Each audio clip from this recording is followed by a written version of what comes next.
terkait mengenai soal konsep ketuhanan ya.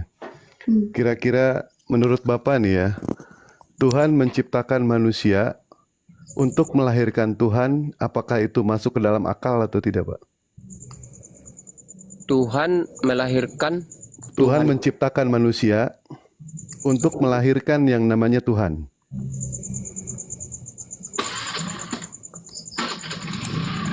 Itu apa? Pak, begini Pak, ketika Bapak naik ke sini Pak mau berdiskusi, Bapak itu harus tahu tempatnya Pak. Tempatnya harus yang enak, ya kan? Duduk yang baik. Iya, Tapi Bapak lagi di jalan, posisi seperti ini di jalan, bagaimana nanti kalau misalkan saya menanyakan soal ayat di dalam Bible? Coba cari posisi dulu yang bagus Pak, kalau melihat benar mau diskusi. Ya, jangan di jalan seperti ini. Minimal di tangan Bapak itu ada Bible. Ketika nanti saya bertanya, Bible-nya itu ada. Bapak bisa yang namanya menampilkan data. Kalau seperti ini kan repot Pak jadinya.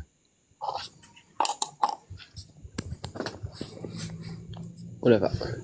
Nah baik, silakan.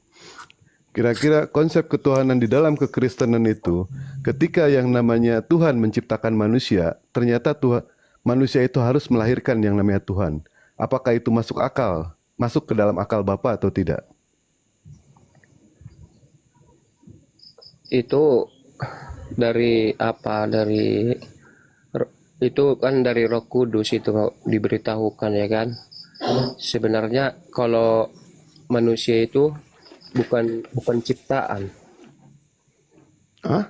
Bukan ciptaan yang dilahirkan itu, tetapi itu dari Roh Kudus. Pak, saya bertanya ke Bapak, yang namanya Tuhan menciptakan manusia, terus manusia itu melahirkan yang namanya Tuhan. Apakah itu masuk akal atau tidak? Saya tidak bawa Roh Kudus di sini, Pak. Tidak bawa Roh Kudus.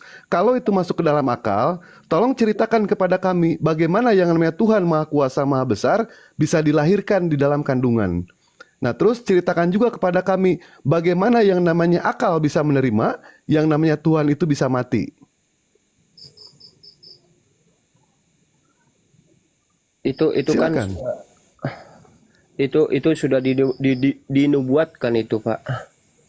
Sebenarnya Dinubuatkan. Baik, baik. Bapak bilang dinubuatkan. Bapak tahu arti nubuatan. Arti nubuatan itu sesuatu yang tidak ada dan bakal ada. Artinya Tuhan Bapak itu belum ada.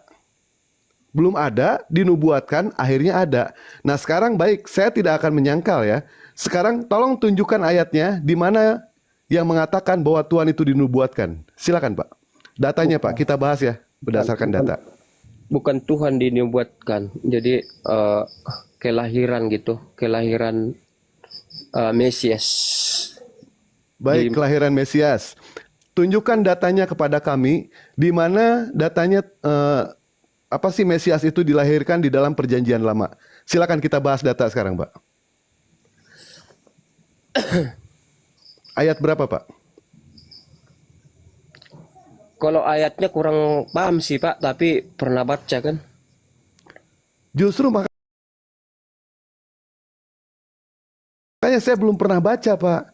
Ada nubuatan tentang Yesus, ada Mesias dilahirkan, Mesias itu menjadi Tuhan. Saya belum pernah baca ayatnya. Makanya saya minta kepada Bapak, mana ayatnya? Tunjukkan kepada kami.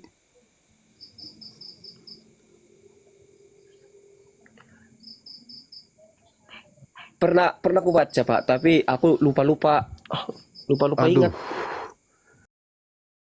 Cari dulu Pak, ya. Cari dulu, nanti setelah ada baru kita bahas Pak. Kalau belum ada Pak, nggak usah Bapak naik dulu Pak ke sini Pak.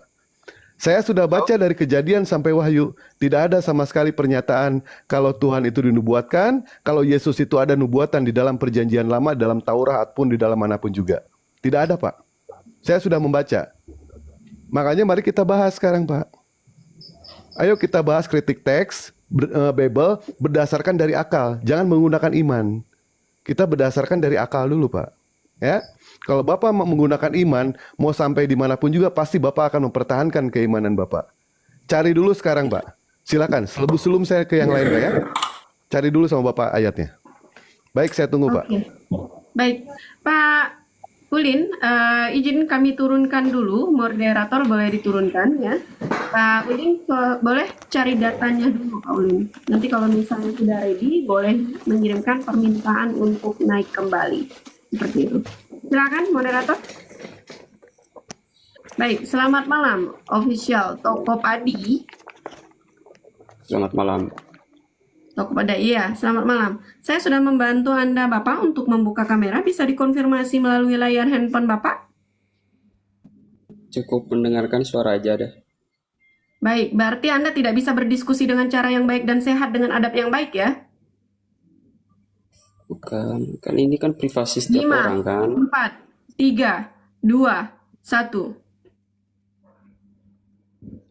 Baik. Coba dipastikan dulu ya kepada Ikhwan ya, yang ingin naik ke sini, aturan dari Mbak Lisa mengatakan siapapun yang naik boleh tanpa ada pengecualian, tapi dengan syarat open cam. Kita tes keilmuan kita berdasarkan open cam, ya.